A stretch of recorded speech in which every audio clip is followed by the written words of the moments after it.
सो hello दोस्तों, welcome back in my YouTube channel. तो मेरा नाम है राकेश सिंह और मैं हूँ company secretary from the Delhi. So देखिए, मैं एक के आपके सामने आज GSTR 1A फाइल करने वाली हूँ। ठीक है, आपको पता है GSTR 1 मैंने फाइल किया था, उसमें क्या कुछ मिस्टेक हो गई थी, तो इसके लिए मुझे उसे अमेंड करना पड़ेगा। तो अमेंड करने के लिए आप क्या भरेंगे, GSTR 1A भरेंगे। This is similar to GSTR 1 ही होता है। देखिए, जहाँ पे आपको GSTR 1 दिख रही है उसके बगल में GSTR 1A दिखती है। ठीक है, कुछ नहीं करना, सेम टू सेम जब आप इसे GSTR 1A खोलेंगे ना, तो देखिए ये एकदम सिमिलर दिखेगा GSTR 1 के जैसा।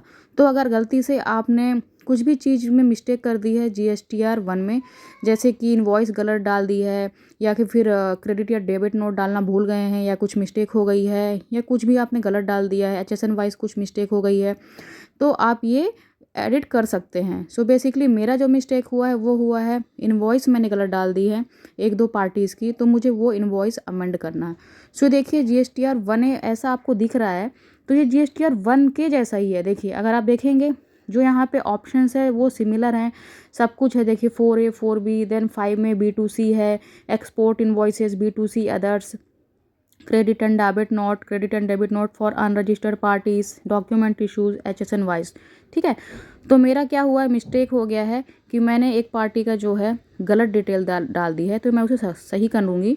देखिए, मैंने यहाँ पे GST नंबर डाल दिया पार्टी का, ये मैं करेक्टेड डिटेल डाल रही हूँ। ठीक है, ये एक सही डिटेल है जो मैं यहाँ पे फिल कर रही हूँ। ओके, तो ये देखिए, इनवॉइस नंबर आप यहाँ पे डाल दीजिए, इनवॉइस डेट। सो मैंने एक्सेल शीट अपनी बना रखी है एक्चुअली में, तो मैं उसी से डेटा जो है ना यहाँ पे फीड कर दूँगी। वो बहुत इजी होता है क्योंकि बहुत ज़्यादा इन्वॉइस थे नहीं इसमें, वो 4 और 5 ही इन्वॉइस है। देखिए 5 ही इन्वॉइस हैं, तो मैंने इसलिए इसकी एक्सेल शीट बना रखी थी, उसी में सारा डेटा डाल रखा है। इन्वॉइस वैल्यू यहाँ पे डाल देते हैं।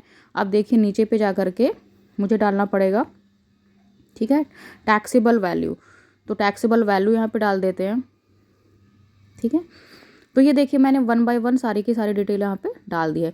सो देखिए, कोई दिक्कत नहीं है। जब भी आपकी कभी मिस्टेक हो जाती है GSTR 1 में, आप गलत डिटेल डाल देते हैं, कुछ भी GST नंबर गलत हो जाता है, या कि फिर इनवॉइस वैल्यू गलत हो जाती है, या कि फिर आप टैक्सेबल वैल्यू में मिस्टेक कर देते हैं, तो आप उसे करेक्ट कर सकते हैं GSTR 1A में जा करके।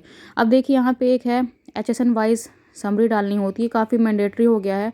यहाँ पे आप B2B सप्लायर और B2C सप्लायर देखिए आपको दो दिख रहे हैं।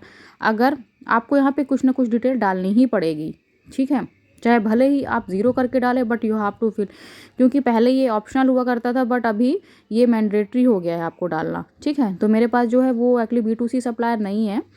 देखिए, ये मैं आपको ये जस्ट दिखाने के लिए बता रही हूँ कि आपको कुछ ना कुछ डालना ही पड़ेगा अगर आपके केस में नहीं भी है तो। ठीक है, सो देखिए ऐसे करके आप डाल सकते हैं, ये एक्चुअली सेव हो जाता है। ठीक है, आप HSN में 111 या 0 करके डाल सकते हैं, वो सेव हो जाता है। लेकिन मेरा B2B प्रॉपर सप्लायर है, तो मैं यहाँ पे B2B में डालूंगी और सारी की सारी जो है ना डिटेल फिल करूँगी। ठीक है, देखिए इसमें मैं HSN वगैरह डाल करके इसे सेव कर दूँगी। ऐसे आप अपना GSTR 1A ठीक कर